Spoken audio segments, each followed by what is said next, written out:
Izin record.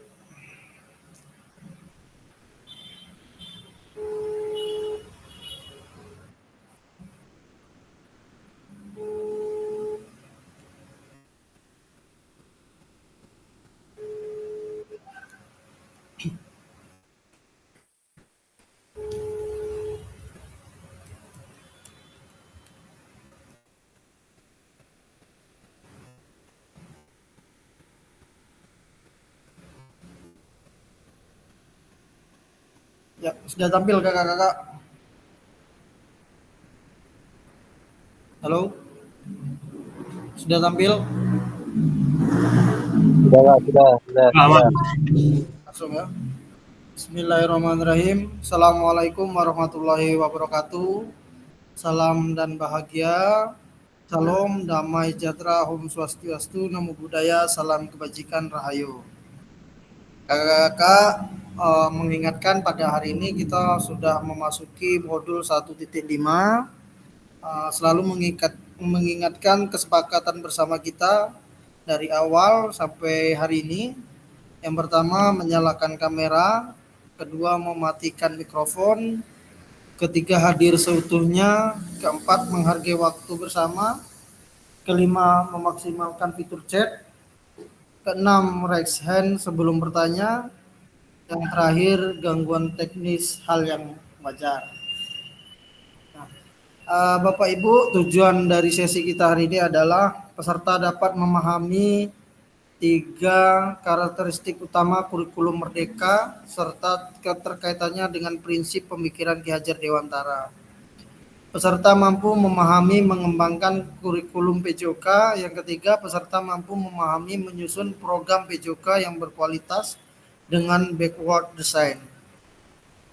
Agenda kita pada sesi hari ini, yang pertama backward design, kemudian yang kedua pengembangan kurikulum PJOK, kemudian pemikiran Ki Hajar Dewantara dan kurikulum Merdeka. Aktivitas 1, backward design dalam pengembangan kurikulum PJOK. Menurut kakak-kakak sekalian, dari skala 1 sampai 10, kira-kira sebelum dalam pemahaman Bapak Ibu tentang kurikulum PJOK, seberapa dalam kira-kira? Silahkan di fitur chat kakak-kakak isi 1 sampai 10.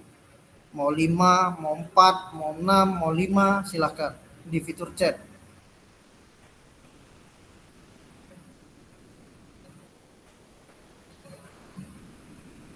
Silahkan diisi pemahaman kakak-kakak tentang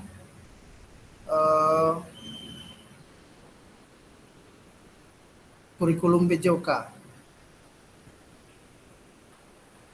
Nilai dari 1 sampai 10.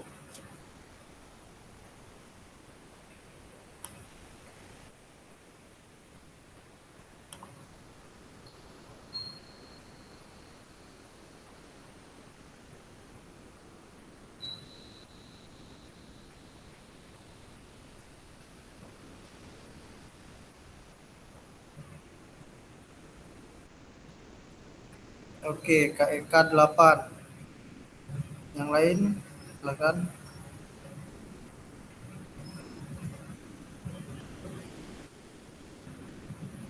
Kak Ade 7. Oke.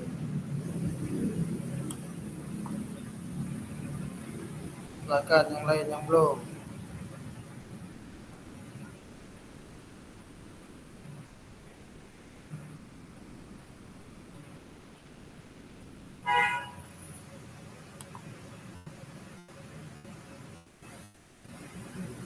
Kak Eka, Kak Ade barusan.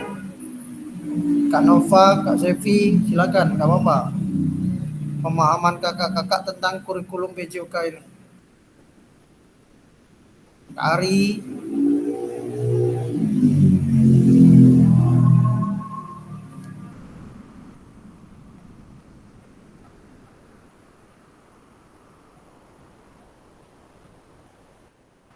Sevi 7, oke.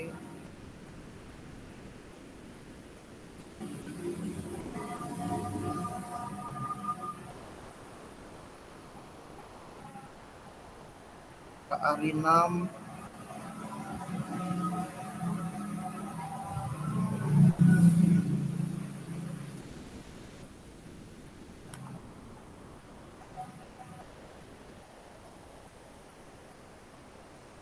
Oke, Kak Nova, Arif, Kak Nova 6.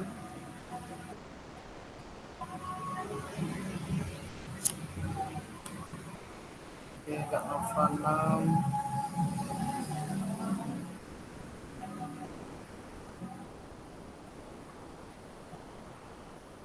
Kak Arif 7. Saya mau dengar Kak Eka 8 paling tinggi. Pemahaman Kakak Eka tentang kurikulum PJOK. Silakan Kak Eka berbagi. Oke, tes dengar Kak? Yuk, mantap. Oke, yang pertama pemahaman saya mengenai kurikulum PJOK, saya mungkin 8 karena saya juga pernah beli bukunya itu Pak ya, kurikulum tentang Penjas, itu bukan PJOK ya, kurikulum Penjas waktu itu waktu pas kuliah untuk pembelajaran saya. Itu yang pertama ada mengenai apa itu kurikulum PJOK. Jadi kurikulum PJOK itu adalah suatu rancangan pembelajaran yang bertujuan untuk mengembangkan kemampuan fisik, yaitu kognitif, afektif, dan psikomotor siswa melalui aktivitas jasmani, olahraga, dan kesehatan. Tujuan utamanya yaitu adalah mencetak individu yang sehat, bugar, serta memiliki keterampilan gerak yang baik. Terus tujuan kurikulum PJOK itu apa saja? Yang pertama adalah kesehatan, keterampilan gerak, pengetahuan, dan sikap. Terus ada juga komponen kurikulum PJOK. Komponen kurikulum PJOK itu yang pertama adalah tujuan pembelajaran, yang kedua materi pembelajaran, yang ketiga itu metode pembelajarannya, dan yang keempat itu adalah penilaian. Penilaian itu cara mengukur pencapaian siswa baik secara kognitif, afektif maupun itu psikomotor. Setelah itu ada perkembangan kurikulum PJOK. Nah, di sini kemungkinan pemahaman yang belum saya ketahui adalah pemahaman mengenai perkembangan kurikulum PJOK. Itu ada pembelajaran aktif, yaitu siswa banyak terlibat dalam aktivitas fisik daripada hanya dengan mendengarkan penjelasan guru. Yang kedua, tentang pengembangan keterampilan abad 21 selain keterampilan gerak, juga perkembangan keterampilan berpikir kritis, kreatif, dan kolaboratif. Nah, di sini kekurangan saya, yaitu adalah integrasi dengan mata pelajaran lain. Jadi, ada beberapa mata pelajaran lain yang bisa saya integrasikan, tapi ada beberapa pelajaran yang belum bisa saya integrasikan. Di situ kemampuannya. Terus ada manfaat belajar PJOK itu apa saja? Untuk kesehatan fisik, kesehatan mental, keterampilan sosial, terus prestasi akademisnya. Mungkin itu saja Kak yang dapat saya sampaikan. Terima kasih sebelumnya. Terima kasih Kak Eka sudah menjelaskan secara luas tentang kurikulum PJOK. Yang dari mewakili angka 7. Kak Arif, nggak apa-apa Kak Arif. Silakan Kak Arif. Iya. Izin, izin Kak, suara saya bisa didengar? Ya, ini soalnya sinyalnya putus-putus soalnya Kak. Cek, bisa didengar suara saya Kak? Lalu pelan Kak Arif. Iya Kak, pakai laptop soalnya Kak. Oke, lanjut nggak apa-apa. Dengaran Kak. Baik, halo cek, cek, cek. Halo, mengapa saya memilih nilai 7? Ini pembelajaran PJOK ini sudah dari dulu Kak, mengarah pada kurikulum pendidikan nasional. Yang harapan saya itu mengikuti PGG ini dapat di-upgrade nantinya. Saya mengikuti kurikulum itu mulai dari KTSP, kemudian kurikulum 2013, baru nge-remake yang baru yaitu kurikulum Merdeka. Nah, kalau tidak salah CP yang lama itu nomor 33 tahun 2022 dan yang baru itu nomor 32 tahun 2024 Kak. Nah, harapan saya itu mengikuti PKG ini dapat mengupgrade yang nantinya tadinya 7 cukup itu tidak kurang atau tidak lebih Kak. Bisa menjadi 8 dan 10. Mungkin itu saja Kak dari saya Kak. Terima kasih. Terima kasih Kak Arif. Kita lanjut lagi.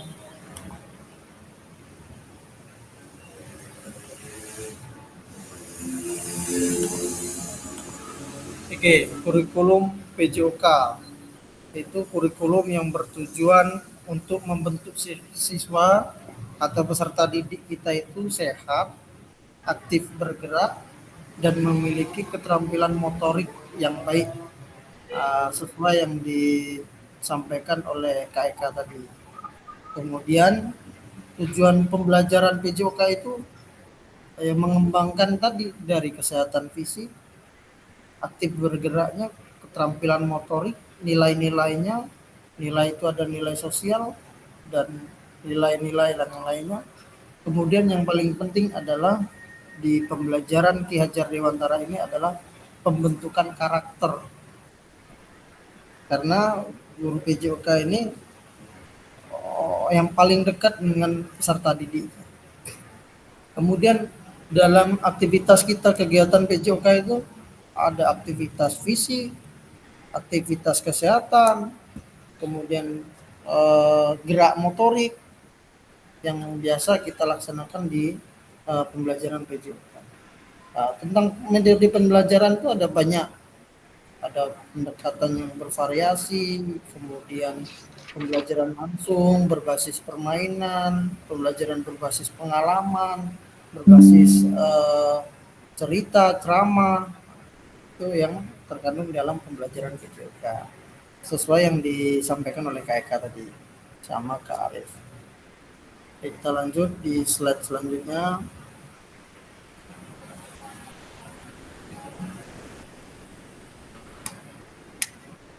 Sudah kelihatan nggak?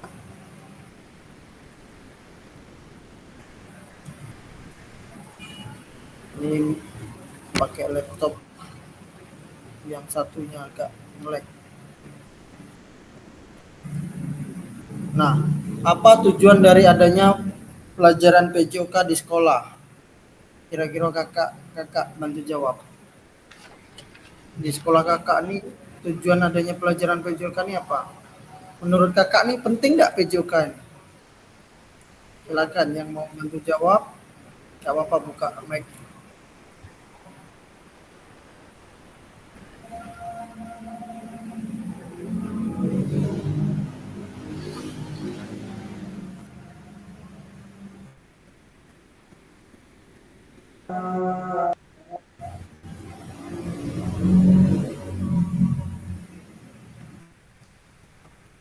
Oke, Kak Eka.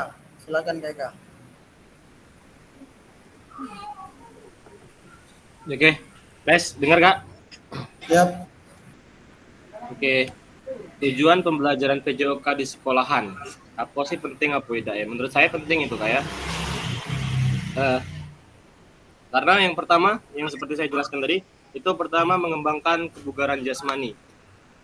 Bagaimana mengembangkan kebugaran jasmani tersebut? Yaitu adalah meningkatkan kekuatan, kelenturan, daya tahan, kecepatan, dan koordinasi tubuh. Terus membentuk kebiasaan hidup sehat dan aktif. Nah, ini paling penting, yaitu adalah membentuk kebiasaan hidup sehat dan aktif.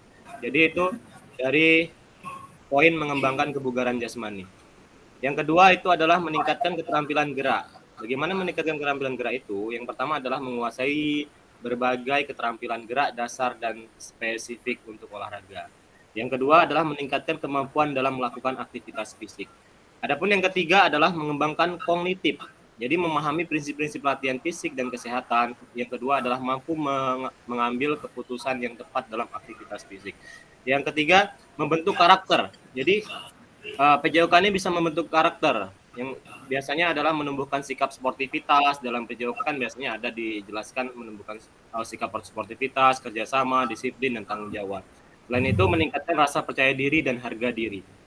Yang selanjutnya adalah mencegah penyakit. Bagaimana bisa PJOK itu bisa mencegah penyakit? Karena dia membantu mencegah penyakit yang tidak menular seperti obesitas, diabetes, dan penyakit jantung. Nah, itulah kenapa dikatakan itu penting dalam pembelajaran, dalam kurikulum PJOK itu penting dalam pembelajaran untuk di sekolah. Baik, terima kasih, itu saja Kak. Oke, terima kasih. Ada yang mau nambahkan? Oke, Kak Arif, silakan Kak Arif.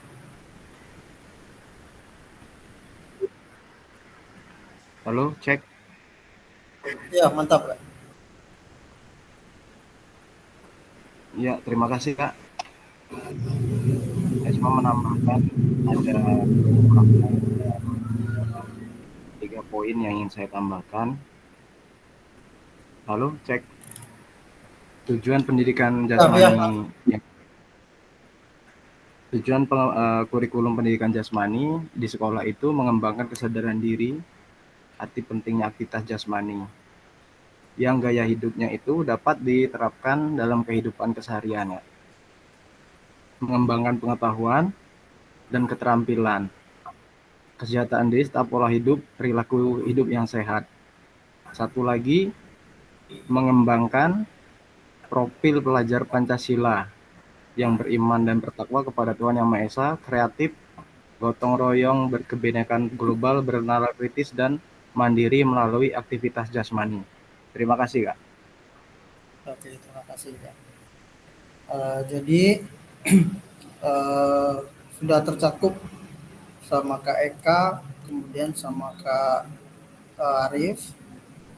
Kenapa tujuan adanya pelajaran PJOK ini ya paling utama itu kesehatan fisik yang paling nampak di mata orang-orang di sekitar kita. Karena dengan adanya PJOK ini mengajarkan kita atau peserta didik kita untuk pentingnya aktivitas fisik untuk menjaga kebugaran, kesehatan peserta didik. Itu yang paling utama. Kemudian yang kedua, dengan adanya mereka terbiasa dengan aktivitas fisik, bergerak, kemudian bugar, itu menjadi habit kebiasaan. Kalau sudah kebiasaan, jadi di luar bukan pembelajaran PJOK, dia sudah secara sadar bahwa aktivitas fisik, gerak atau bugar sepanjang hayat itu penting. Jadi tidak hanya di pembelajaran PJOK di sekolah. Contohnya di luar, di rumah, kemudian disuruh kedua orang tuanya belanja ke warung dengan jarak berapa ratus meter, 100-200 meter, dia akan sadarnya pentingnya bergerak, dia tidak menggunakan lagi sepeda motor. Dia berjalan, dia berlari, dia jogging, dia bersepeda, ya karena sudah terbiasa dengan aktivitas gerak. Kemudian yang kedua, mengembangkan keterampilan motorik, melatih keterampilan dasar seperti berlari, melompat, melempar, berjalan. Itu adalah aktivitas dasar utama olahraga. Kemudian kenapa atletik itu dinamakan induknya olahraga? Karena di dalam atletik itu kan tercakup berjalan, berlari, melempar, dan melompat. Aktivitas yang dilakukan di setiap cabang olahraga. Kemudian benar yang dikatakan oleh Kak Eka tadi, menumbuhkan kerjasama, sportivitas, kemudian P5, profil pelajar Pancasila, itu tercakup semua di dalam kegiatan PJOK. Karena nanti kalau kakak-kakak membuat video pembelajaran pasti mencakup bertakwa kepada Tuhan Yang Maha Esa sebelum memulai pembelajaran dengan mengawali berdoa, kemudian bekerja sama, gotong royong, kemudian mandiri dengan kita tidak melaksanakan pemanasan dengan panduan kita, mereka sudah ketua kelas silakan pimpin pemanasan, itu sudah termasuk mandiri. Kemudian ada sportivitasnya yang disampaikan oleh Kak Eka. Nilai-nilai disitulah yang mengajarkan peserta didik kita. Kemudian nanti ada di tatap muka kita ada pembelajaran SEM, Sport Education Model. SEM itu suatu kompetisi mengajarkan peserta didik kita siap menerima apa yang kita perankan. Contoh, nanti ada yang berperan sebagai pelatih, kemudian ada yang berperan sebagai pelatih, wasit, pemain, kemudian ada penonton, ada panitia, bahkan ada jadi kepala dinas. Jadi itu mengajarkan kita akan tanggung jawab kebiasaan yang dilaksanakan itu di dunia kehidupan sehari-hari. Ya, kita lanjut lagi di slide selanjutnya.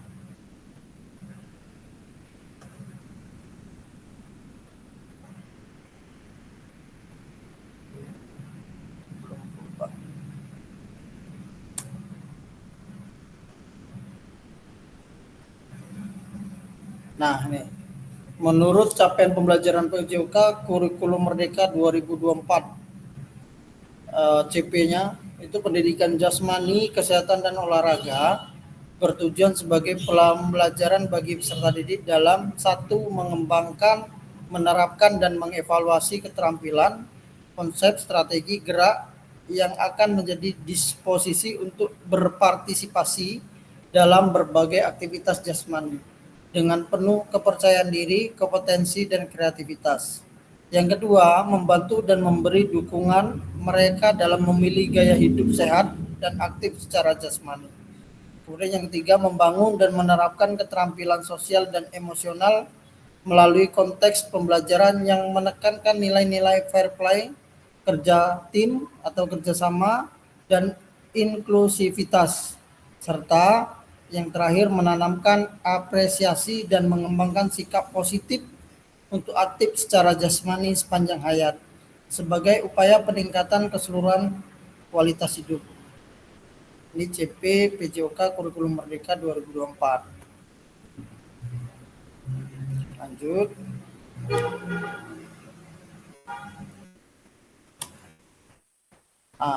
Mari berdiskusi. Terlepas dari kurikulum apapun, apakah selama ini Bapak Ibu sudah memahami dengan baik tujuan mata pelajaran dan menjadikan sebagai acuan? Ya. Nih, terlepas dari kurikulum apapun.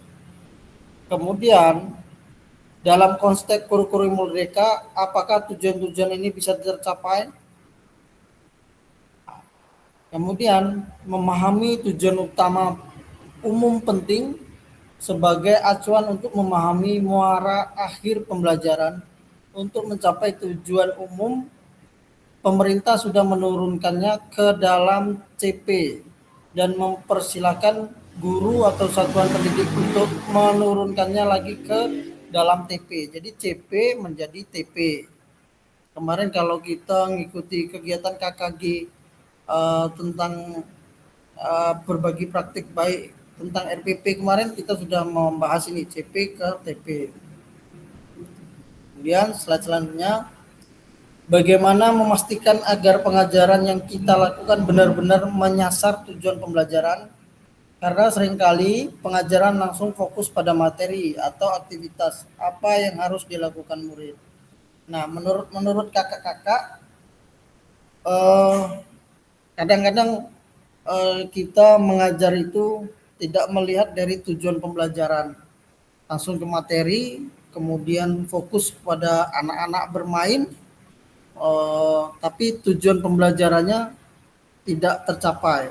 Nah, menurut kakak-kakak ini bagaimana nih untuk memastikan pengajaran kita benar-benar menyasar ke tujuan pembelajaran? Silakan kita berdiskusi.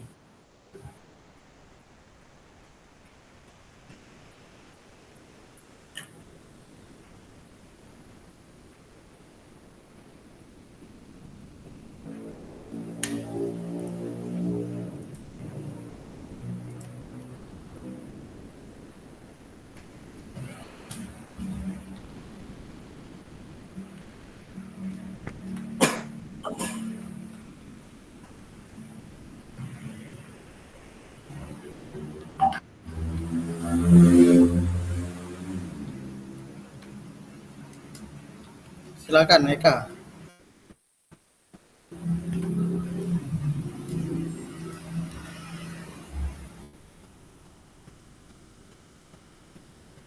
Atau Kak Sevi atau Kak Nova mau dengar suara ibu.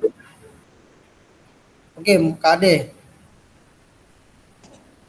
Silakan Kak. Oke, saya Pak. Terima kasih. Mungkin untuk bagaimana memastikan agar tujuan pembelajaran kita menyasar ke tujuan pembelajaran atau tujuan dalam pengajaran kita. Untuk yang pertama mungkin menurut Ade Kak, merumuskan tujuan pembelajaran yang jelas, kemudian menyusun rencana pembelajaran yang terstruktur, kemudian menggunakan pendekatan pembelajaran yang diferensiasi, melibatkan siswa dalam proses pembelajaran, yang selanjutnya yaitu menerapkan metode penilaian yang variatif, memberikan umpan balik yang produktif, kemudian menciptakan lingkungan belajar yang positif. Mungkin itu saja Kak, terima kasih. Oke, terima kasih Kak Ade. Yang lain yang mau menambahkan?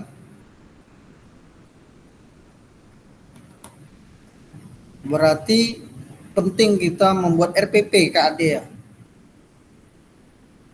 Iya Kak, penting Kak, karena itu tujuannya mencapai apa yang akan kita terapkan ada di RPP tersebut Kak. Terima kasih. Itu berarti gambaran besar. Oke Kak Arif, silakan mau nambahkan. Cek. Ya Kak. Izin Kak, nggak bisa tampilkan ini video. Nggak apa-apa, nggak apa-apa. Oke, ini menurut saya Kak ya. Yang pertama itu yaitu mengidentifikasi dulu tujuan pembelajaran itu. Rumuskan dulu tujuan pembelajarannya apa saja yang akan kita capai. ABCD-nya itu harus jelas Kak. Audience, A-nya itu audience, B-nya behavior, condition itu C-nya, degree itu harus jelas. Audience peserta didik, kemudian apa saja yang akan kita uji dan kita tes. Condition memastikan bahwa kondisi peserta didik itu tahu arahnya akan kemana.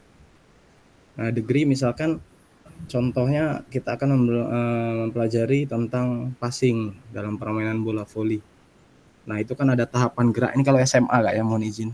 Mungkin yang lain agak berbeda karena saya mengampu mata pelajaran PJOK itu di tingkat SMA. Umpamanya ada 3 fase di situ, fase persiapan, fase pelaksanaan, dan fase follow through.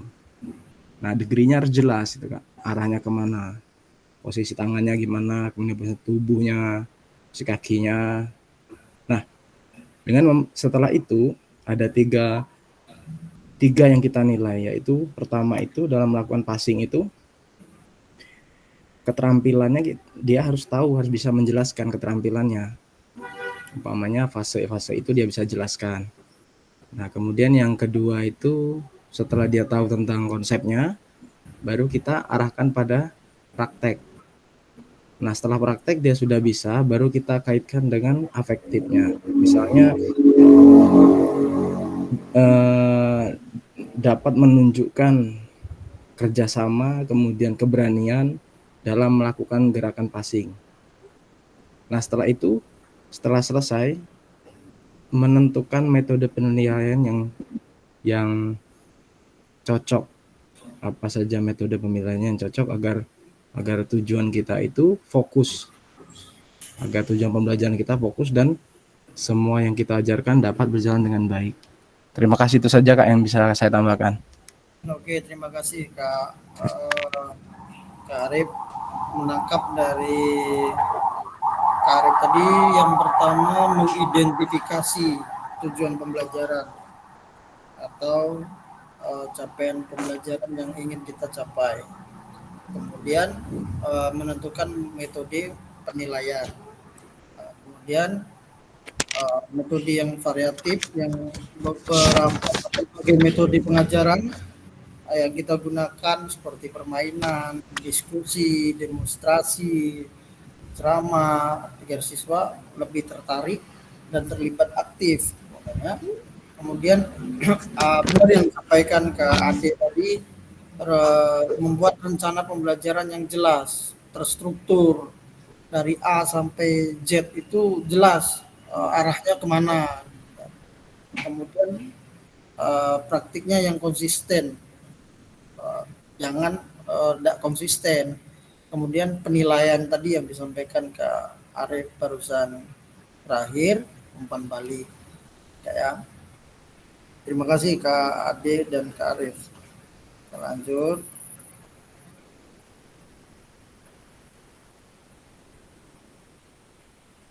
Ini agak macet-macet laptopnya.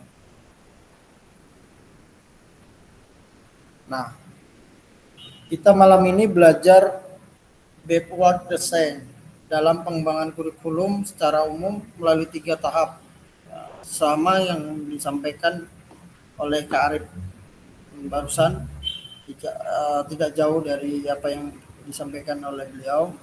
Yang pertama, mengidentifikasi capaian pembelajaran yang ingin kita capai, kemudian menentukan metodenya, metode penilaian tadi, kemudian merencanakan pengalaman belajar dan strategi pembelajarannya.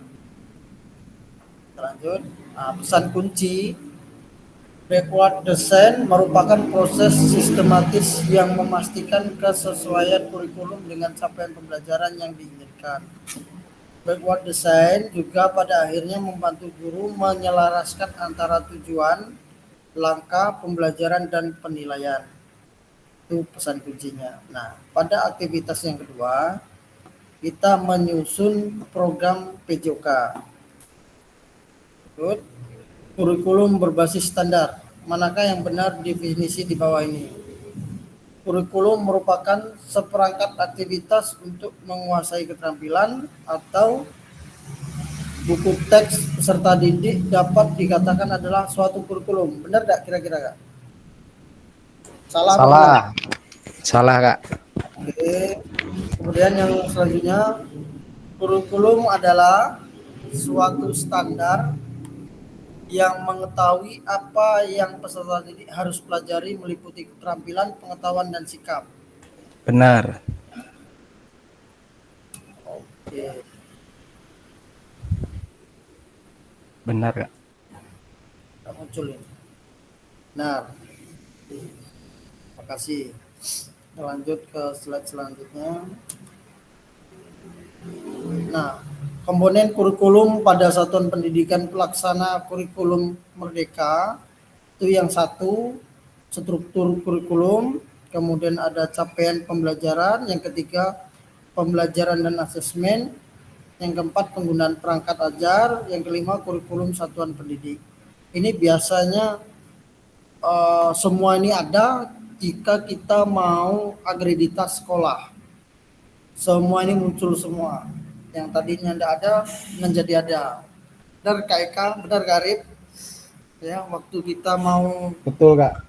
mau akreditasi sekolah ini muncul semua. Ya betul Kak itu Kak. Tiba-tiba ada. Tiba-tiba Candi ada. Roro Jonggrang, Kak. Jadi kayak Jailangkung nih ya. Mengapa kurikulum operasional berbeda antara satuan pendidik? Nah, jawabannya agar bermakna, karena kurikulum itu tidak bisa disamakan setiap pendidikan. Setiap satuan pendidikan berbeda-beda, karena kurikulum operasional satuan pendidikan dikembangkan sesuai dengan konteks dan kebutuhan peserta didik dan satuan pendidiknya. Ini bisa menjadi kabar gembira, Bapak dan Ibu dapat menyusun program yang relevan dengan kultur gerak dimanapun peserta didik tinggal. Jadi program ini disesuaikan dengan daerah masing-masing, tidak bisa disamakan daerah Kak Sevi dengan daerah Kak Nova disamakan, nggak bisa, karena kulturnya berbeda-beda ya. Kak Arif, Kak Ade, Kak Oki dengan Kak Arif juga nggak bisa disamakan. Kita lanjut, mari berbagi cerita pada saat Bapak Ibu menyusun kurikulum PJOK. Siapa di sini yang terlibat aktif penyusunan kurikulum PJOK atau kurikulum sekolah secara luasnya dalam proses akreditasi sekolah? Berbagi pengalaman cerita dulu. Ada nggak kira-kira? Biasanya kalau sudah seperti ini menjelang akreditasi. Ada nggak di antara kakak-kakak yang pernah terlibat menyusunnya?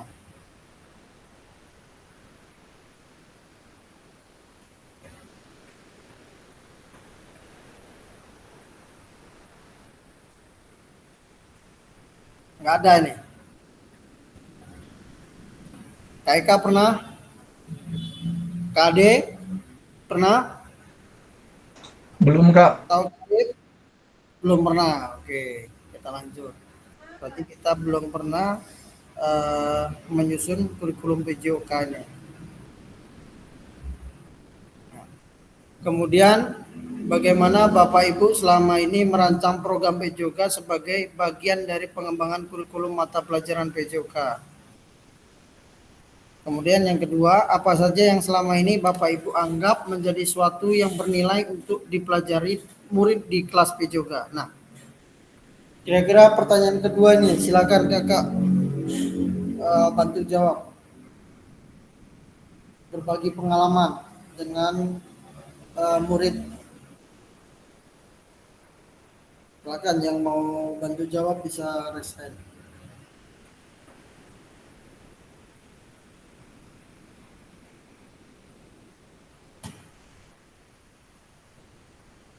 Yang pertanyaan kedua.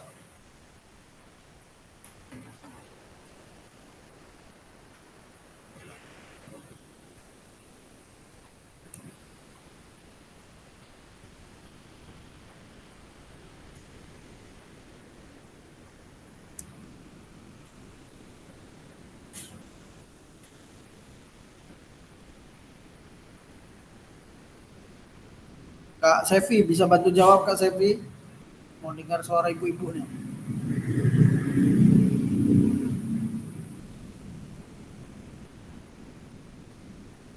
Masih ada Kak Sevi?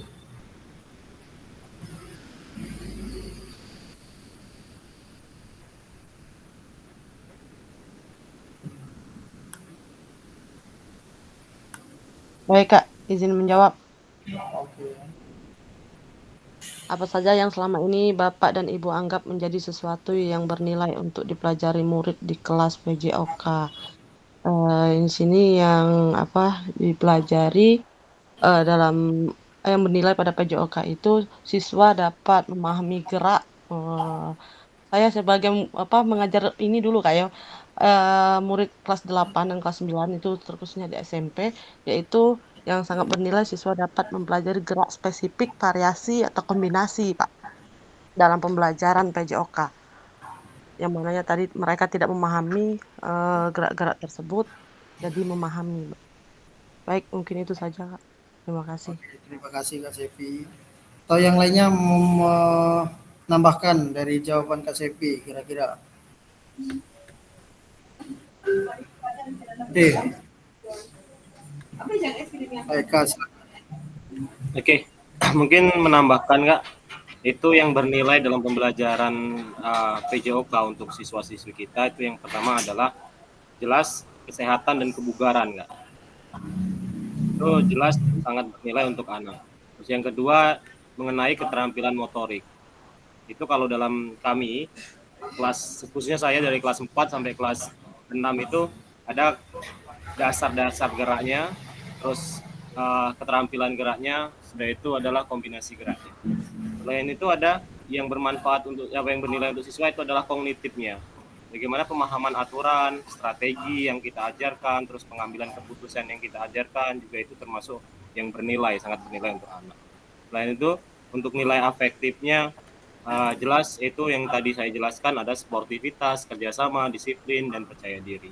Mungkin itu saja Kak yang dapat saya sampaikan. Terima kasih. Oke, terima kasih Kak Eka.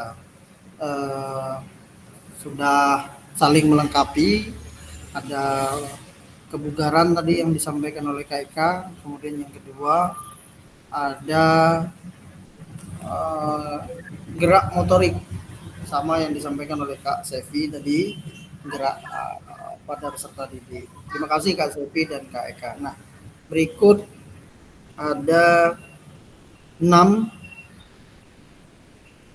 faktor yang mempengaruhi perkembangan program PJOK. 1, kebutuhan dalam karakteristik peserta didik. Kemudian 2, konteks masyarakat. Yang ketiga, waktu.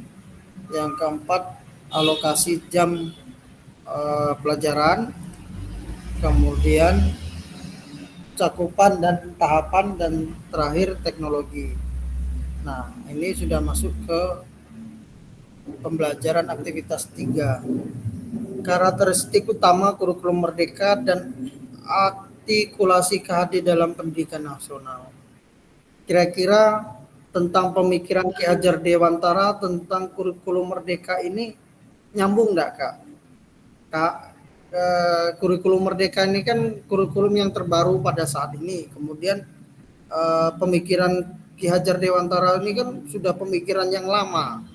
Kira-kira pemikiran Ki Hajar Dewantara yang sudah lama dengan kurikulum merdeka ini selaras enggak menurut kakak-kakak? Ada yang bisa bantu jawab, silahkan.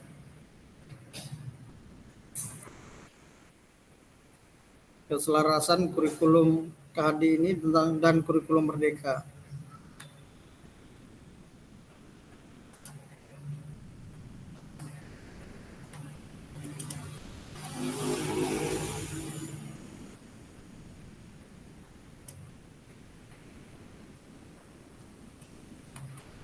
Yang mau jawab langsung buka mic, nggak apa-apa. Kalau menurut saya itu selaras, Kak. Ya. Karena ada beberapa pemikiran dari Ki Hajar Dewantara yang saya tangkap. Itu yang pertama adalah pendidikan adalah upaya memerdekakan manusia. Jelas pada kurikulum Merdeka itu kita memerdekakan siswa, yang jelas dari patokan utamanya. Selain itu ada pendidikan adalah proses pembudayaan manusia yang beradab. Di nilai-nilai PJOK pun juga sudah diterapkan nilai-nilai yang beradab seperti sportivitas dan sebagainya, itu sudah masuk dalam pembelajaran PJOK. Selain itu ada pendidikan harus mempertimbangkan kodrat alam dan kodrat zaman. Jadi kita tuh sudah mempertimbangkan bahwasanya untuk kodrat zaman yang pada saat ini kita memakai kurikulum yang sesuai dengan apa yang pada zaman ini kita lakukan. Mungkin itu saja yang saya tangkap dari pembahasan beberapa pemikiran dari Ki Hajar Dewantara, Kak. Terima kasih. Oke. Berarti gini, Kak Arif, silakan Kak Arif. Izin, Kak. Siap. Saya pernah mendengar itu kata Ki Hajar Dewantara itu, KHD ya.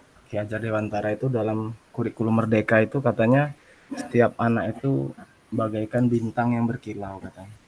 Jadi ada potensi tersendiri, keunikan yang perlu diungkapkan dan ditemukan melalui pendekatan pendidikan inklusif. Nah, pendekatan yang diajarkan Ki Hajar Dewantara ini menekankan pada kebebasan, kemudian kemandirian, serta pengembangan potensi individu atau pendidikan yang menuntun pada arah yang tepat. Jadi pendidikan ini sebagai alat pembebasan, Kak. Maksudnya alat pembebasan itu dari ketidakadilan dan penindasan. Makanya ia berjuang untuk menciptakan pendidikan yang dapat memberikan kesempatan pada semua individu untuk berkembang dan meraih kehidupan yang lebih baik. Nah, dasar-dasar inilah Ki Hajar Dewantara ini, pengembangan inilah yang masih relevan hingga saat ini dan menjadi landasan dalam pembangunan sistem pendidikan yang ada di Indonesia. Kontribusinya itu yaitu dalam bidang pendidikan dalam memberikan pengaruh yang luar biasa besar, Kak. Itu saja, Kak, dari saya. Terima kasih. Oke.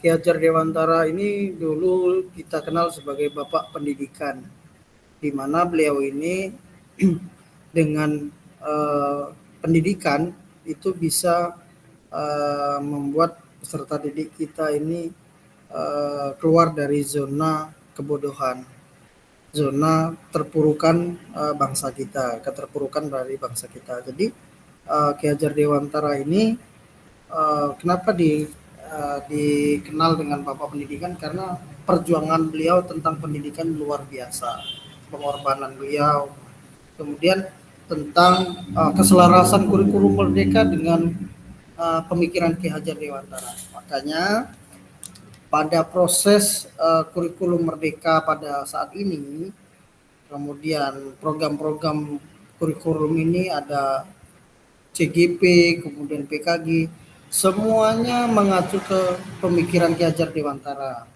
Karena beliau pernah berpesan, Ki Hajar Dewantara itu pendidikannya adalah holistik. Kenapa? Ki Hajar Dewantara ini menekankan pentingnya pendidikan yang menyeluruh. Jadi tidak pilih-pilih, semuanya itu berkesempatan yang sama, memperoleh hak yang sama. Kemudian bisa mencakup dari fisik, mental, sosial. Nah, dalam pelajaran PJOK, siswa diajarkan tidak hanya keterampilan olahraga saja, tetapi juga nilai-nilai karakter dan kesehatan mental. Nilai-nilai karakter itu dengan saling menghormati, bertanggung jawab, kemudian berjiwa fair play, itu adalah suatu nilai-nilai karakter dalam pendidikan olahraga. Kemudian pernah saya alumni CGP angkatan 9, KD itu ada belajar berdasarkan minat. Kemudian pada kurikulum Merdeka ini memberikan kebebasan kepada siswa untuk memilih kegiatan yang mereka minati sendiri. Dalam olahraga khususnya, siswa dapat memilih olahraga atau aktivitas fisik yang sesuai dengan karakteristik mereka. Kemudian kita bisa meningkatkan motivasi dan partisipasinya secara aktif. Kemudian yang disampaikan Kak Eka tadi benar, pembelajaran sesuai kodrat dan zaman, kodrat alam dan zaman. Nah, jadi alam di sekitar kita, kodrat alam itu kan berbeda-beda. Khusus contohnya sekolah Kak Eka dengan Kak Andi Setiawan berbeda, sekolah Kak Sevi dengan sekolah saya berbeda. Nah, kodrat alam di tempat saya ada alam yang luar biasa di Sungai Batu Pepe itu bisa memanfaatkan kodrat alamnya dalam proses pendidikan. Kemudian kodrat zaman sekarang itu kita tidak bisa terhindar dari proses teknologi. Jadi kita sebelum pembelajaran menggunakan laptop, kemudian menampilkan video, kemudian gambar-gambar yang menarik, kemudian melalui infokus, sound system kita bersenam dulu, SBRK menggunakan sound system, itu kodrat alam dan kodrat zaman. Itu sesuai dengan selarasnya pemikiran Ki Hajar Dewantara. Kemudian dia penggunaan pendekatan kemudian evaluasi berbasis proses. Nah, ini menurut Ki Hajar Dewantara, kakak-kakak sekalian. Nah, terima kasih Kak Arif dan Kak Eka. Menurut kakak-kakak, kata kunci apa yang berulang kali kita telah bahas dalam pengembangan kurikulum PJOK pada malam ini?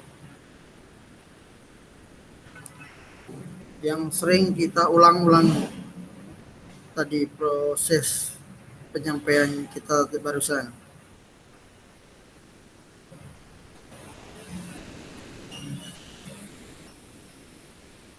Kira-kira apa kakak-kakak?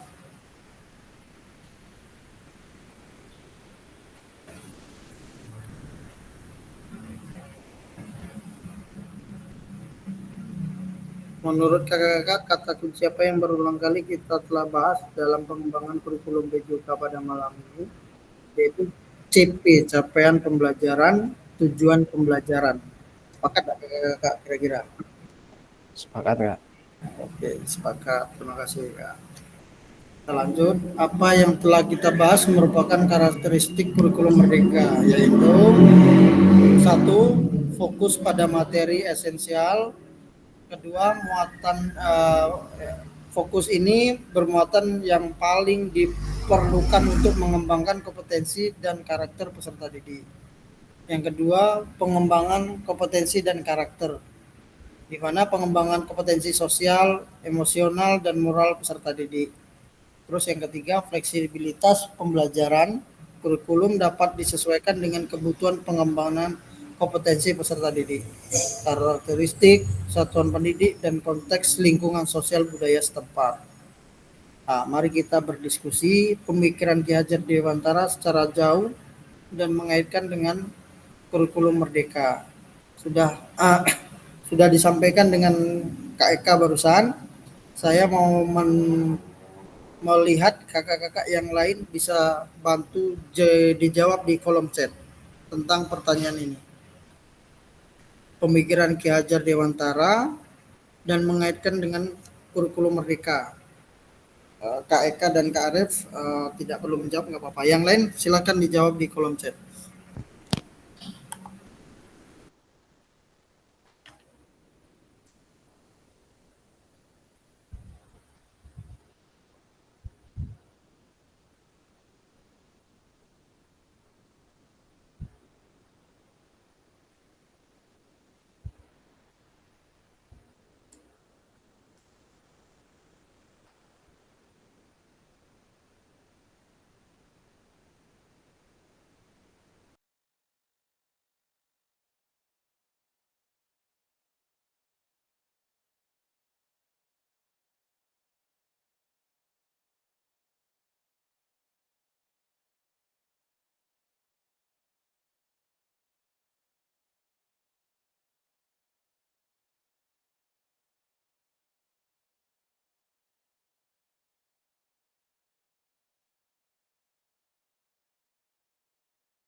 Silakan yang lainnya, Kak Nova, Kak Sevi,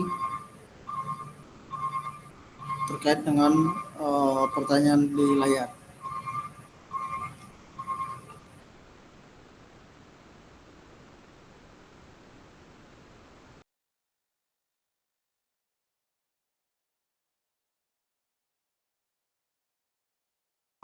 KAD pendidikan berbasis kebebasan.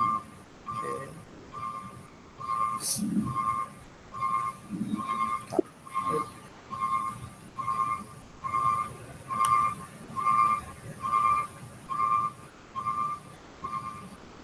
KAD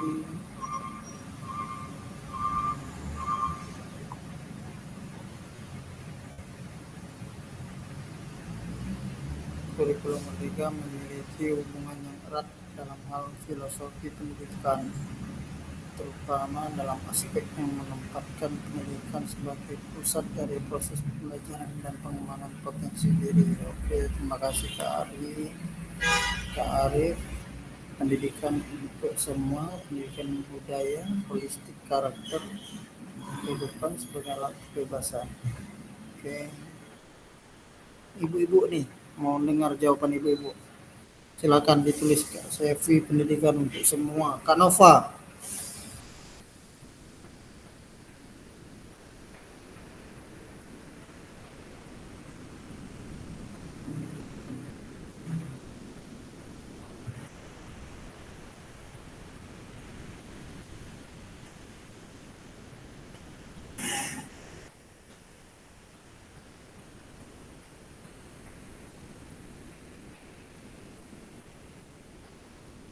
Keduanya menekankan pendekatan yang berpusat pada peserta didik. Oke, Kak Andi Setiawan.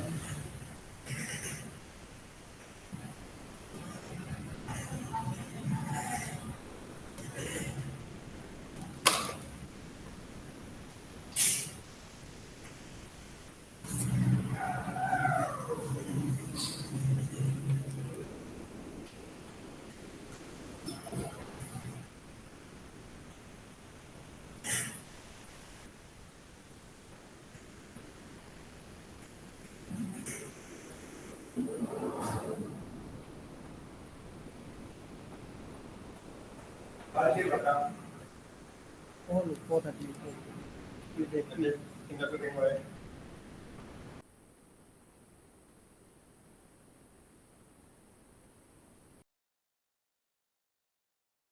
Nova, pendidikan yang holistik di mana murid atau peserta didik dibentuk sebagai pribadi yang berkembang secara utuh, yang meliputi oleh rasio, oleh rasa, olah jiwa, olahraga, pembelajaran. Oke, minta dari Kak Nova untuk membacakan jawabannya. Silakan.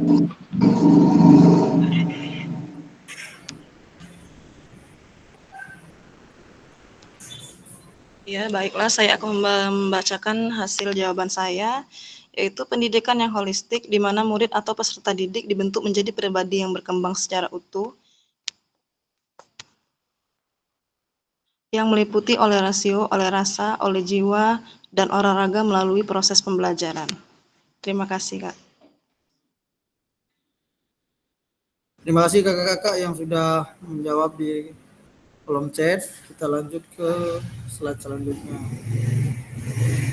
Ki Hajar Dewantara menggaris bawahi bahwa maksud pendidikan adalah menuntun segala kodrat yang ada pada anak-anak agar mereka dapat mencapai keselamatan dan kebahagiaan yang setinggi-tingginya baik sebagai manusia maupun sebagai anggota masyarakat. Oleh sebab itu, pendidikan itu hanya dapat menuntun tumbuh dan hidupnya kekuatan kodrat yang ada pada anak-anak agar dapat memperbaiki lakunya bukan dasarnya, hidup dan tumbuhnya kekuatan kodrat anak. Ki Hajar Dewantara 1936.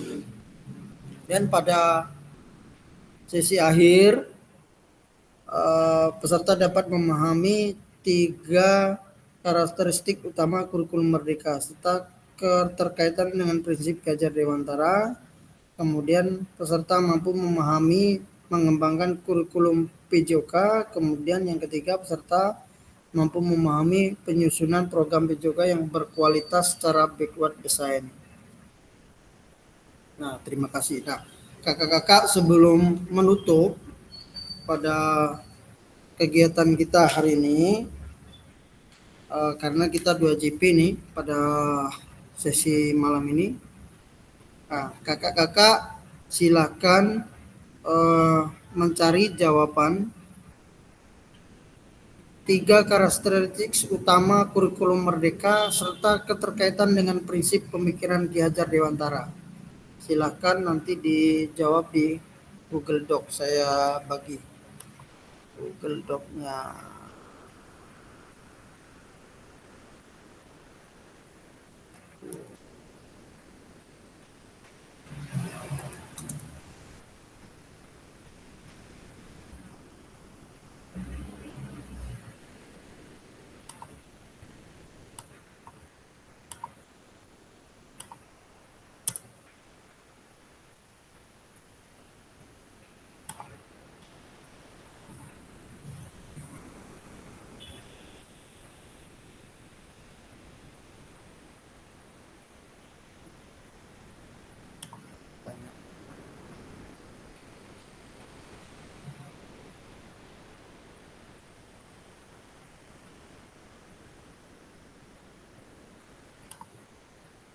Satu,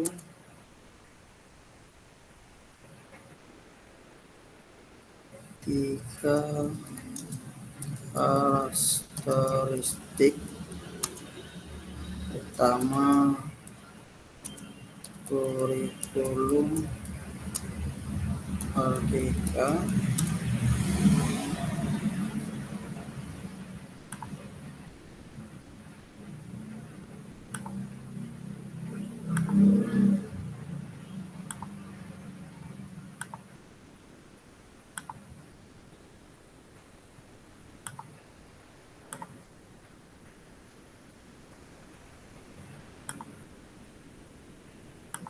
linknya ada di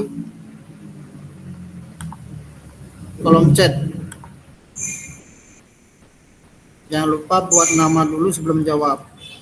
Nama titik 2 jawaban.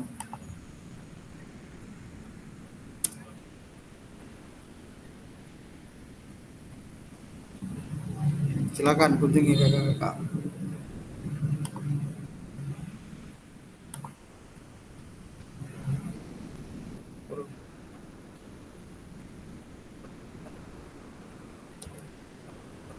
Terkaitan prinsip Ki Hajar Dewantara.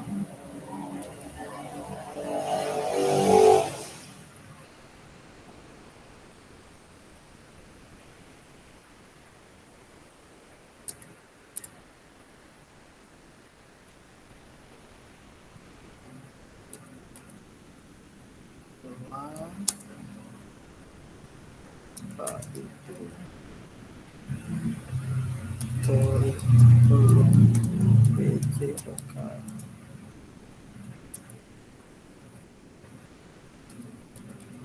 Ketiga,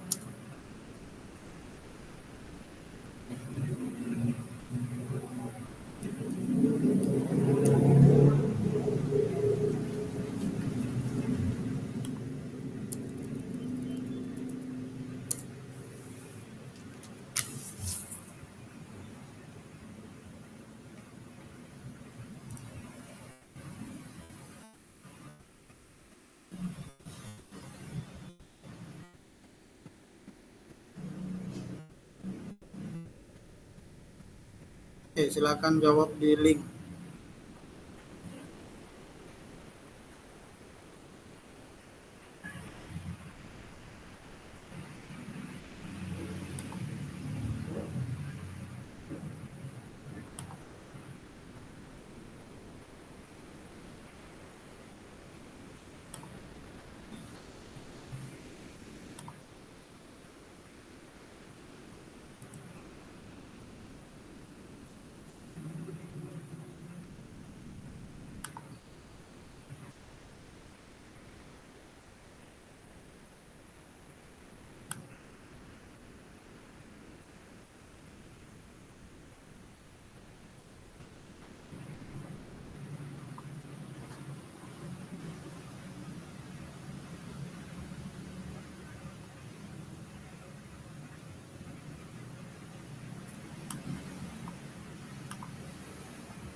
Kak Nova bisa kunjungi link itu Kak, ngisinya di link itu bisa, Kak Sevi. Bisa, Kak. Oke, silakan ya.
Pak Franky, silakan diisi di kolom chat ya Bapak.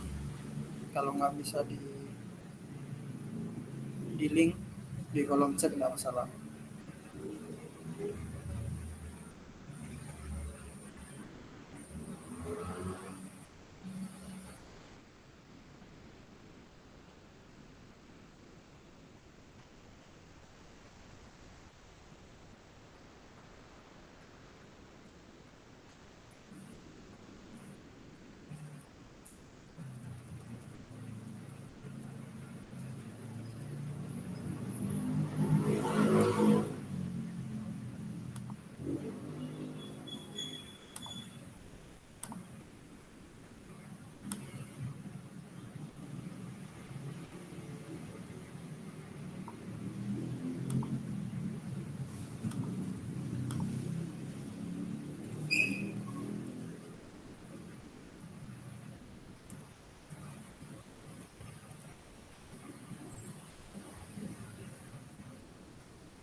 Oke, sambil menunggu yang lain isi, Kak Ari silakan dibacakan jawaban yang ditulis Kak Ari, Kak.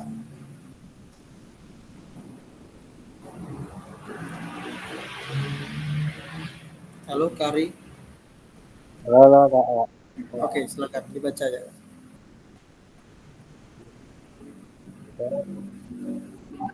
Pertanyaan yang pertama, Kak.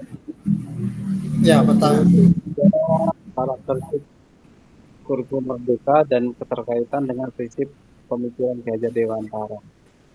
Itu yang pertama, pembelajaran berbasis project learning atau PBL. Karakteristik kurikulum merdeka mencantum pembelajaran berbasis proyek yang melibatkan siswa dalam mengerjakan tugas-tugas.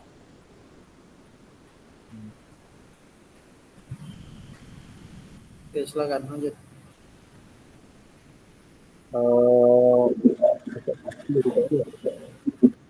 Yang kedua, pembelajaran berbasis diferensiasi, yaitu karakteristik kurikulum merdeka memberikan ruang untuk pembelajaran yang lebih fleksibel dan menyesuaikan dengan kebutuhan, minat, dan kemampuan setiap siswa. Dengan adanya pembelajaran yang berdiferensiasi, guru dapat mengakomodasi berbagai gaya belajar dan kemampuan anak. Untuk yang ketiga, penguatan profil pelajar Pancasila. Yaitu salah satu tujuan utama kurikulum merdeka adalah menciptakan pelajar dengan profil pelajar Pancasila yang mencakup nilai-nilai seperti iman dan takwa, kemandirian, gotong royong, dan berpikir kritis. Itu, Pak. Oke, terima kasih Kak. Kak Sevi belum ngisi, Kak Sevi. Kak Ade silakan bacakan Kak Ade. Pertama. Siap, Pak.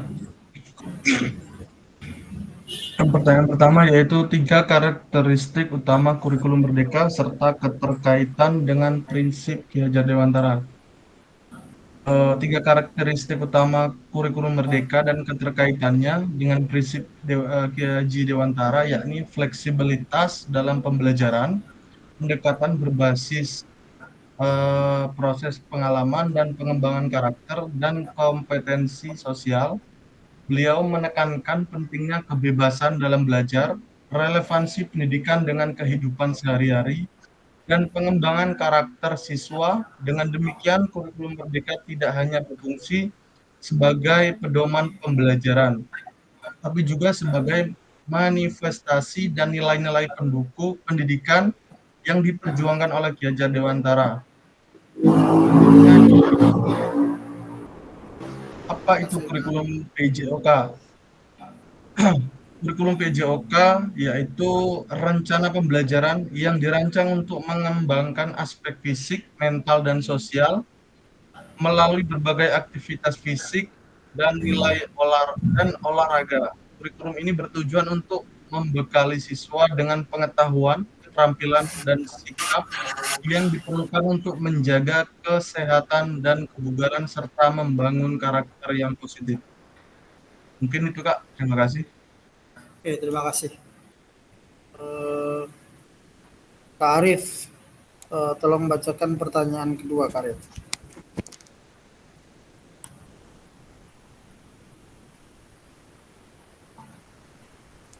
Keterkaitan antara kurikulum merdeka dengan pemikiran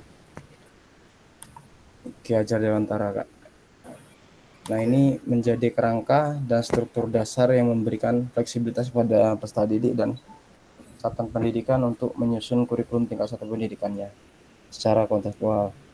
Sebagai pedoman untuk menerapkan kurikulum merdeka, Kemendikbudristek juga menerapkan prinsip-prinsip pembelajaran dan asesmen yang berorientasi pada peserta didik, seperti pembelajaran terdiferensiasi sesuai kemampuan murid, asesmen diagnostik, kemampuan bakat dan minat. Di dalamnya juga terdapat aturan muatan dan beban belajar intrakurikuler, kokurikuler, dan ekstrakurikuler untuk mengembangkan kemampuan peserta didik dalam melaksanakan aktivitas pembelajaran. Nah, adapun adanya pengaturan jam pelajaran itu per tahun. Kemudian satuan pendidikan dan guru dapat mengembangkan dan mengorganisasikan pembelajaran sesuai dengan konteks lebih leluasa. Pembelajaran karakter dan kompetensi melalui penguatan profil pelajar Pancasila merupakan bagian dari struktur kurikulum sehingga menjadi kegiatan utama yang diikuti seluruh peserta didik. Begitu pula ekstrakurikuler tetapnya diselenggarakan satuan pendidikan untuk memfasilitasi minat dan bakat peserta didik sekaligus menguatkan pengembangan profil pelajar Pancasila. Terima kasih, Kak. Oke, terima kasih Kak. Kak Andi Setiawan, pertanyaan yang pertama. Silakan Kak Andi.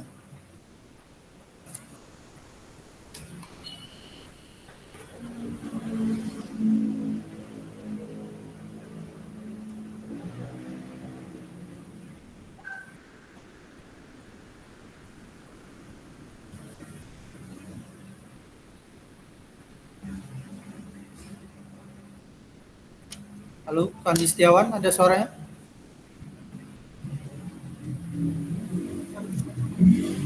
Baik, Kak. Oke, silakan Kak.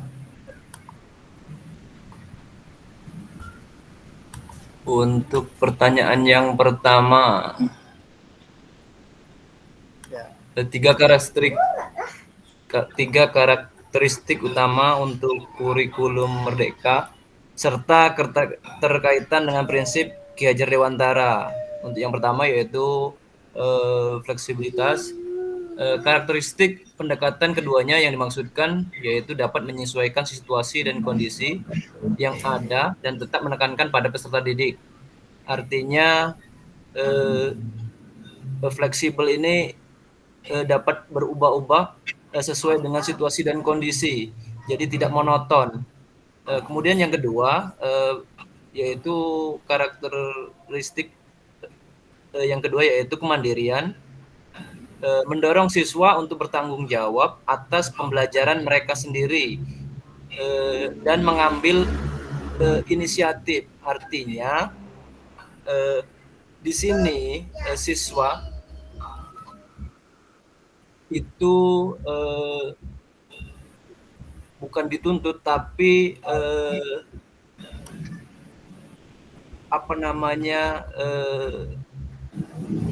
siswa dengan sistem pembelajaran yang ada itu untuk dapat berkembang secara mandiri.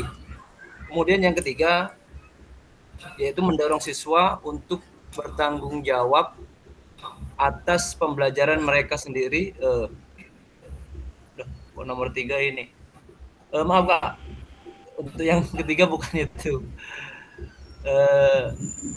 Yang ketiga itu adalah kreativitas, yaitu memfasilitasi ekspresi diri dan inovasi dalam berbagai bentuk, baik secara akademis maupun non-akademis. Mungkin hanya itu Kak yang dapat kami sampaikan. Mungkin ada perbaikan nanti untuk yang jawaban yang ketiga. Ya Kak, terima kasih Kak. Oke. Siap, terima kasih Kak. Kak Eka, silakan.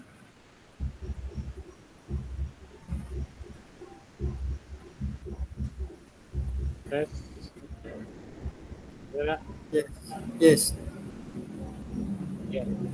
Kalau dari jawaban saya yang pertama itu 3 karakteristik utama kurikulum Merdeka serta keterkaitannya dengan prinsip Ki Hajar Dewantara. Di sini saya mengaitkannya mengenai tentang kurikulum Merdeka itu yang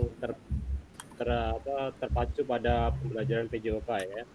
Yang pertama itu adalah fleksibilitas yang memungkinkan guru untuk menyesuaikan pembelajaran dengan minat dan kebutuhan siswa. Itu sejalan dengan prinsipnya Ing Madyo Mangunkarso, di mana siswa mendorong untuk aktif dan kreatif. Yang kedua itu adalah penekanan pada pengembangan karakter seperti sportivitas, kerjasama, disiplin,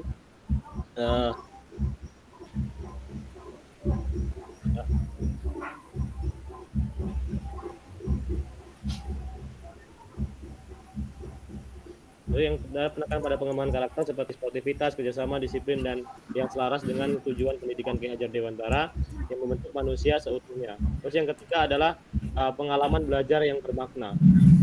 Jadi pengalaman belajar yang bermakna itu ialah melalui proyek dan kegiatan nyata yang memfasilitasi siswa untuk belajar sambil melakukan sejalannya dengan prinsip Guru Handayani, di mana guru berperan sebagai fasilitator dan motivator bagi siswa. Singkatnya, kurikulum Merdeka itu dalam pembelajaran PJOK itu memberikan ruang bagi siswa untuk tumbuh dan berkembang secara optimal sejalan dengan cita-cita pendidikan Ki Hajar Dewantara. Adapun jawaban yang kedua itu adalah bagaimana apa itu kurikulum PJOK ya Kak ya? Oke, siap. Seperti yang saya sampaikan tadi di awal, itu kurikulum PJOK itu adalah suatu rancangan pembelajaran yang bertujuan untuk mengembangkan kemampuan fisik, itu kognitif, afektif, dan psikomotor siswa melalui aktivitas jasmani, olahraga, dan kesehatan. Tujuannya utamanya adalah untuk mencetak individu yang sehat, bugar, serta memiliki keterampilan gerak yang baik. Itu jawaban dari saya. Terima kasih Kak sebelumnya. Oke, terima kasih Kak Eka. Kak Nova, silakan bacakan Kak Nova.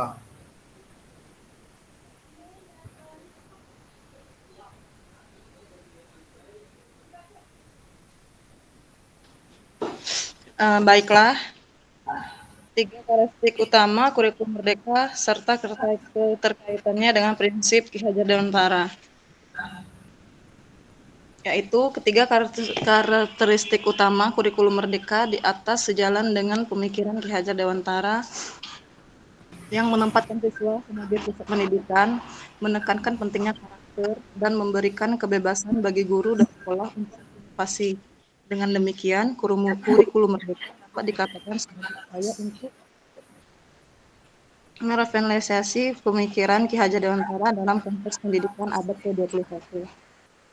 Jawaban yang kedua,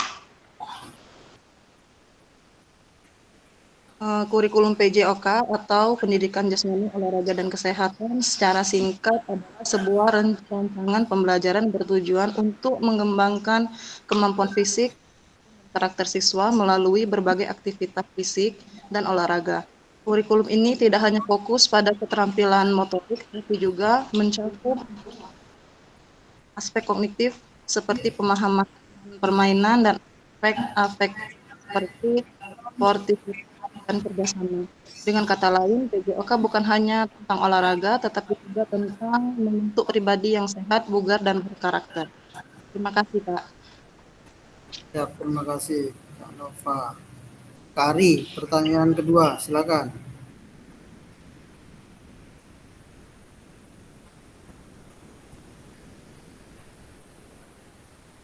Ayo Kak Ari, baca jawaban Kak Ari yang kedua.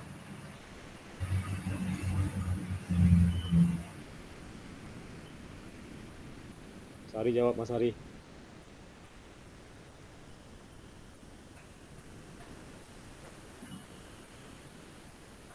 Gimana Kak Ari ini? Mas Ari jawab dulu, Mas Ari.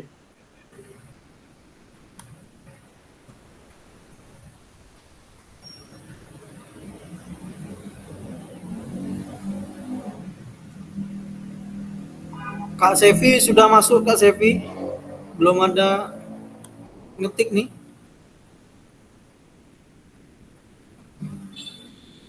Silakan Kak Prengki. Pertanyaan pertama. Siap. Siap, Pak. Oke. 3 karakteristik utama kurikulum Merdeka serta keterkaitan dengan prinsip Ki Hajar Dewantara. Yang pertama yaitu fleksibilitas.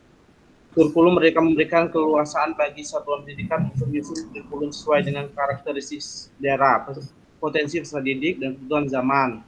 Yang kedua yaitu berpusat pada peserta didik. Kurikulum Merdeka menempatkan peserta didik sebagai pusat pembelajaran. Peserta didik didorong untuk aktif, kreatif, dan bertanggung jawab dalam proses pembelajarannya. Mereka diberi kesempatan untuk mengeksplorasi minat dan bakatnya, serta mengembangkan kemampuan berpikir kritis dan kreatif. Yang ketiga, pembelajaran yang mendalam. kurikulum merdeka menekankan pada pembelajaran yang mendalam, bukan sekedar menghafal. Peserta didik diajak untuk memahami konsep secara mendalam, menghubungkan antar mata pelajaran dan menerapkan pengetahuan dalam kehidupan nyata. Itu Kak jawabannya Kak dari saya. Oke, terima kasih Kak Franky. Silakan Kak Ari. Tadi belum buka mic-nya.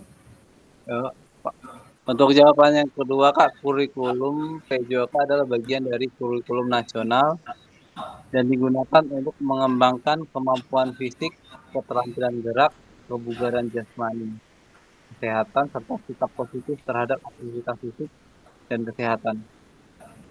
Kurikulum ini juga mencakup pendidikan karakter, disiplin, kerjasama, dan sportivitas. Cukup ya. Oke, terima kasih Kak Ari. Kak Andi, sudah pertanyaan kedua Kak Andi?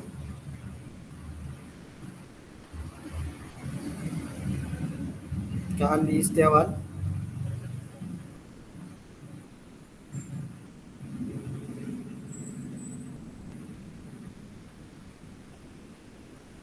Ibu Sevi masih ada, Bu Sevi?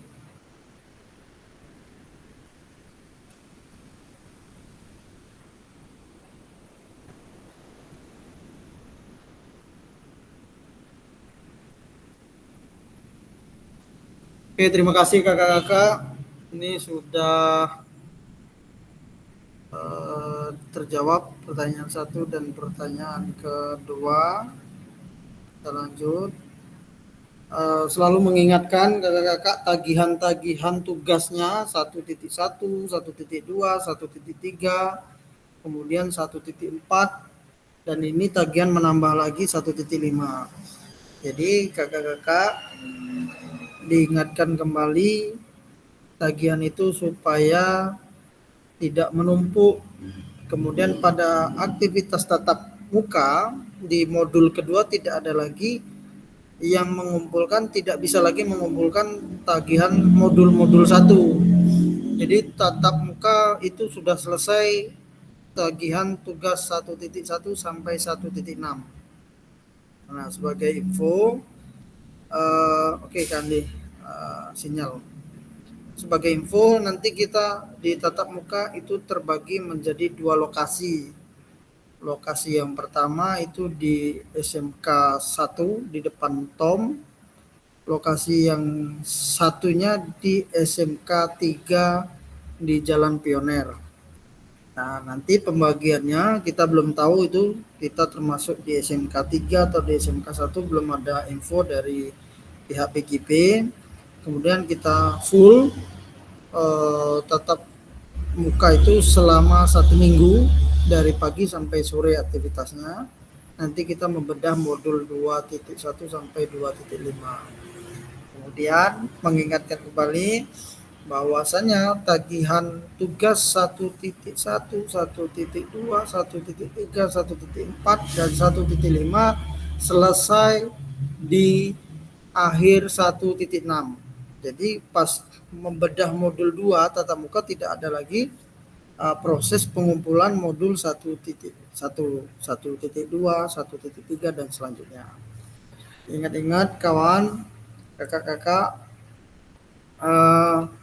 penilaian itu terus siapa yang mengunggah langsung saya nilai, kemudian langsung terjumlah di sistem LMS nanti, kemudian kakak-kakak akan dikalkulasi di akhir nilainya berapa, poinnya berapa, kemudian jumlah hadirnya berapa. Kemudian barusan dapat info dari Mbak Dia dari pihak admin kita, kalau di 2 pertemuan Zoom Meet tidak muncul, tidak terekam, kemudian tidak ada aktivitas pengumpulan tugas, nanti LMS kita akan di stop oleh pihak admin. Kalau sudah di stop, kita tidak bisa mengikuti aktivitas pembelajaran selanjutnya.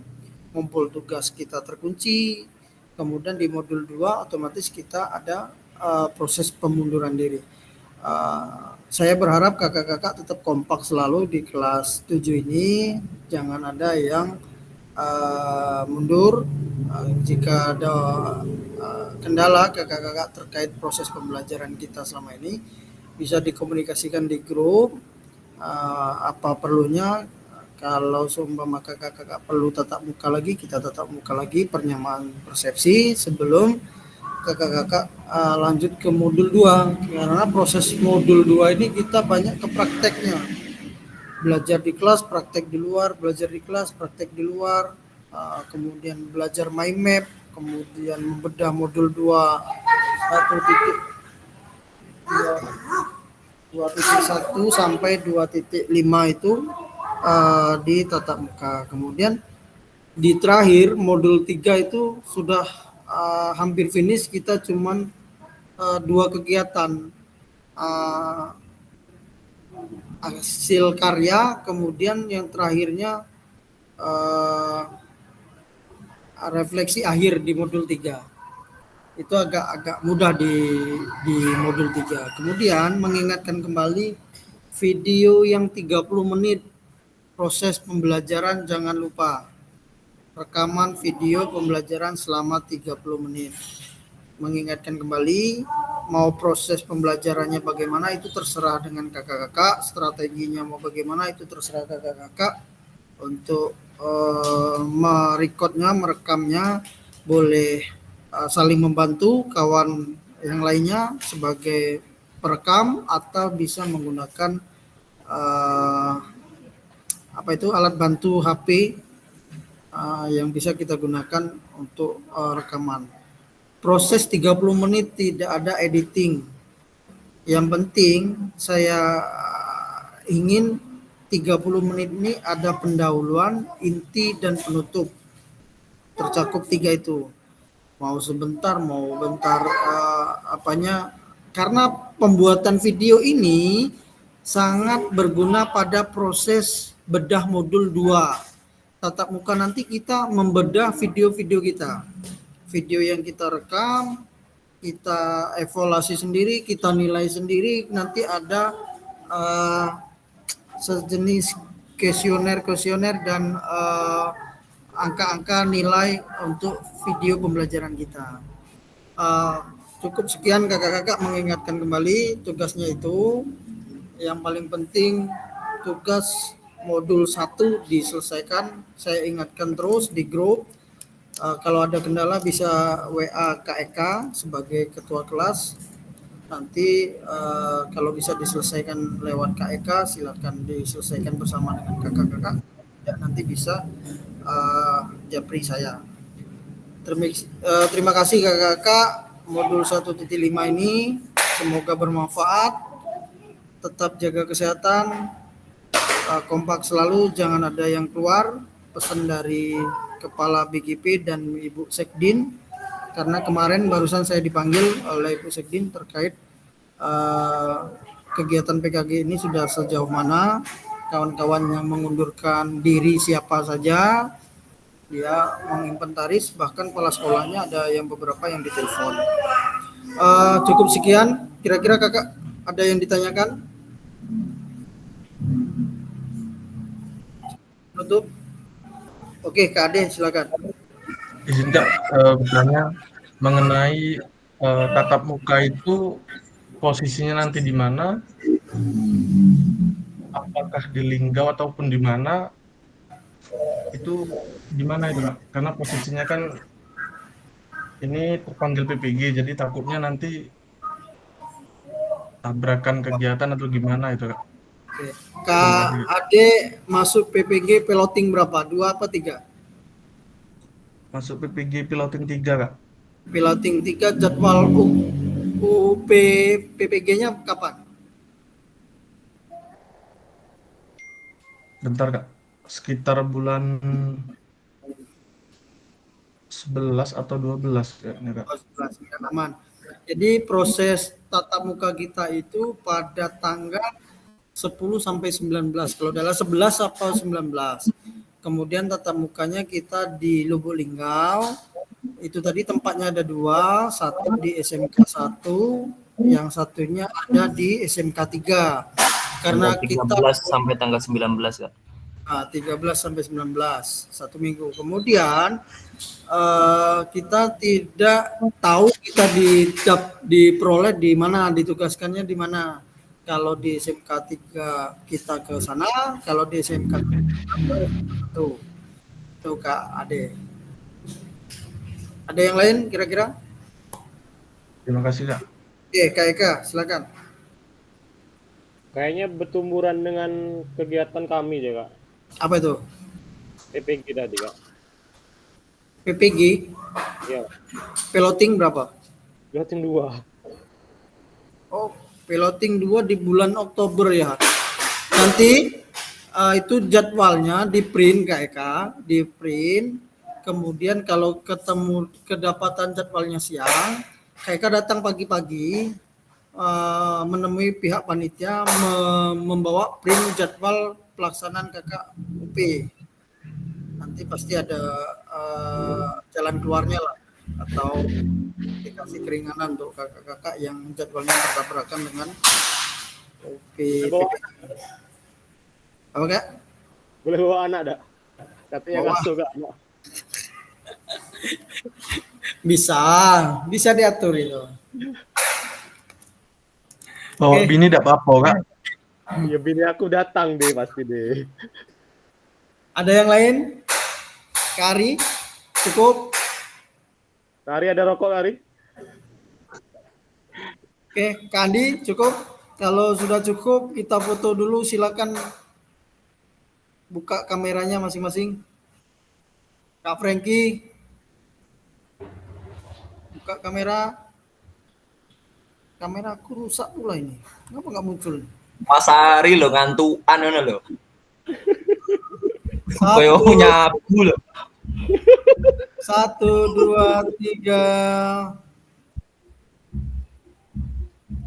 Apa kamera aku tidak kelihatan kah? Oke, 1, 2, 3. Oke. Eka, foto juga Kak? Dari laptop Eka nih.